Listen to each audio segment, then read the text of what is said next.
എല്ലാം അവസാനിപ്പിച്ച് തിരിച്ചു വന്നാലോന്നൊരു ആലോചിച്ചതാ. പക്ഷേ കമ്മിറ്റ്മെന്റ്സ്. എനിക്കറിയാം വിവേക്.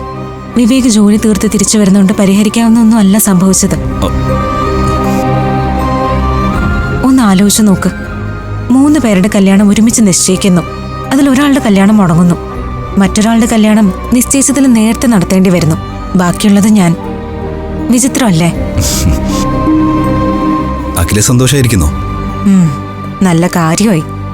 അംബികമാമിയും ദിവ്യപ്രഭയുള്ള വീട്ടില് സന്തോഷമായിട്ടിരിക്കാനോ? പക്ഷേ അവള് നന്നായിട്ട് അഭിനയിക്കുന്നുണ്ട്, സന്തോഷമാണെന്ന് കാണിക്കാൻ. എത്ര നാള് അറിയില്ല. ആ അല്ല, വിവേക് വീട്ടിലേക്ക് വരാത്ത എന്താ? വരാം. എന്തായാലും ആകാശോഹിലെയും വിരുന്ന് വരുന്നുണ്ടല്ലോ, അപ്പോ ഞാനും വരാം. എല്ലാവരും കൂടി ഒത്തുകൂടിയിട്ട് കുറെ നാളായില്ലേ. ഒന്ന് കൂടുന്നൊക്കെ സന്തോഷാ. പക്ഷേ താനിങ്ങനെ നെഗറ്റീവ് ആവല്ലേ. എല്ലാം എവിടെയെങ്കിലും വെച്ച് ശരിയായാലേ പറ്റൂ. ശരിയാവും. കുടുംബങ്ങളിൽ കൂട്ടുകൂടിയ 10 വർഷങ്ങൾ.